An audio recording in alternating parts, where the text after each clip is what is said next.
श्री राम। इस पूरे ब्रह्मांड में सबसे बड़े मैनेजमेंट गुरु हनुमान जी के अलावा न कभी हुए हैं और न कभी होंगे। पुराणों में, किस्सों में, कहानियों में भी इस बात का जिक्र है। हनुमान जी बल और बुद्धि को संतुलित करके दुनिया को जीतते थे और न सिर्फ कुशल प्रबंधक थे, बल्कि वो इतने बेहतरीन तरीके से मानव संसाधन का उपयोग करते थे। ये इस बार मैं आपको बताऊंगी धर्मचक्र के एपिसोड में, सीधे मुंबई से। हम सब जीवन में बहुत अच्छे मैनेजर्स बनना चाहते हैं, यानी एक कुशल प्रबंधक बनना चाहते हैं। चाहे हमारा घर हो, हम जहाँ पर काम करने जाते हैं वहाँ पर भी उम्मीद करते हैं कि जो हमारा HR हो, यानी ह्यूमन रिसोर्सेज, मानव संसाधन, वो डिपार्टमेंट बहुत अच्छा हो। और इसी वजह से कहा गया है पुराणों में, चाहे वो रामचरितमानस हो, रामायण काल हो या फिर सुंदरकांड जैसे पुराणों में, ये कहा गया है कि हनुमान जी से बेहतर मैनेजमेंट गुरु कभी हुए नहीं थे। हनुमान जी इतने कुशल प्रबंधक थे कि वो हर समस्या जल्दी से हल कर देते थे और साथ साथ वो मानव संसाधन में भी, यानी ह्यूमन रिसोर्स को मैनेज करने में भी बहुत बेहतरीन रोल अदा करते थे।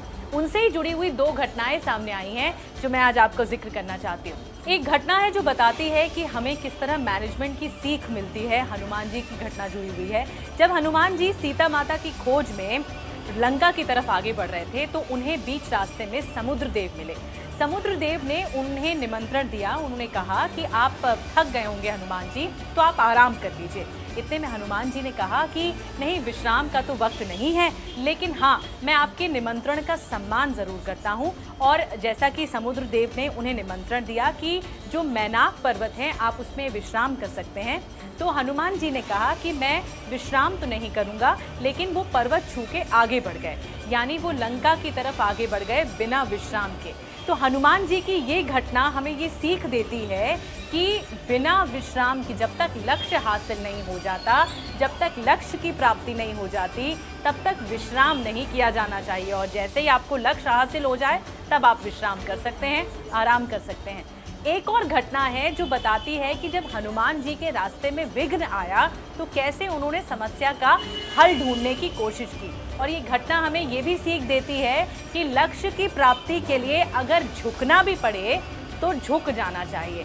दरअसल किस्सा ये है कि जब हनुमान जी आगे बढ़ रहे थे लंका की तरफ तो उन्हें बीच रास्ते में नाग सुरसा माता मिली और उन्होंने कहा कि मुझे मेरा आहार चाहिए और वो आप हैं।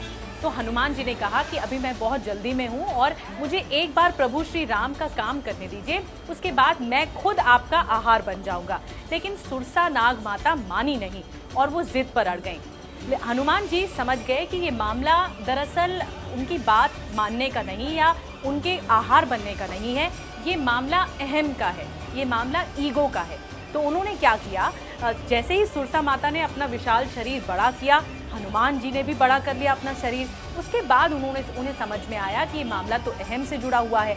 तब हनुमान जी उनके शरीर के मुकाबले बहुत छोटे आकार के हो गए और उनके मुंह में एक चक्कर लगाकर आ गए, यानी सुरसा माता के मुंह पे एक चक्कर लगाकर आ गए। जिससे समझ में आता है कि हर समस्या का हल अहम से नहीं या बल से नहीं या शक्ति से नहीं, बल्कि प्यार से भी जीता जाता है। और ये ही उदाहरण हमें सीख देता है कि इस मामले में जहां बल का प्रयोग नहीं किया जाना चाहिए वहां नहीं किया जाना चाहिए, और जहां बुद्धि का प्रयोग होना चाहिए वहां हनुमान जी ने बुद्धि का प्रयोग किया।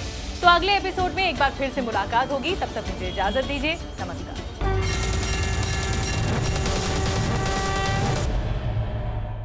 हर बड़ी खबर सबसे पहले आप तक पहुंचे, इसके लिए सब्सक्राइब करिए रिपब्लिक भारत।